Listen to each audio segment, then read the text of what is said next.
Even families should brand.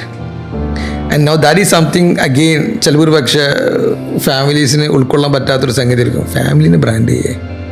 ചില families already famous ആണ്, ചില നെയിംസ് ഓൾറെഡി ഫേമസ് ആണ്, വി നോ ദം.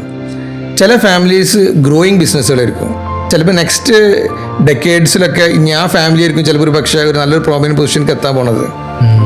സോ അങ്ങനത്തെ ഫാമിലികൾക്ക് it makes lot of sense that they brand the family. അപ്പോൾ brand the family എന്ന് പറയുമ്പോൾ there is a lot of things to be done on that side. പേരൊക്കെ മാറ്റേണ്ടി വരുമോ? May be. കാരണം ചിലപ്പോൾ ഒരു ഫാമിലി നെയിം തറവാടോ അല്ല, for example that is one thing.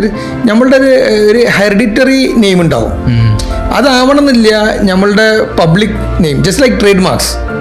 ഇപ്പോൾ ഒരു brand name is different from the company name, right? ഒരു ABC എന്ന് പറഞ്ഞ കമ്പനിക്ക് ചിലപ്പോൾ ഒരു പക്ഷേ XYZ എന്ന് പറഞ്ഞ ട്രേഡ് മാർക്ക് ഉണ്ടാവാം. അപ്പോൾ ഈ രൂപത്തിൽ നമ്മൾ എന്ത് ചെയ്യണം? നമ്മളുടെ ഫാമിലിനെ പൊസിഷൻ ചെയ്യണം. അതാണ് ബേസിക്കലി ബ്രാൻഡിങ് കൊണ്ട് നമ്മൾ ഉദ്ദേശിക്കുന്നത്. ഈ ഒരു ഫാമിലി ഒരു പൊട്ടൻഷ്യൽ ഫാമിലിയാണ്.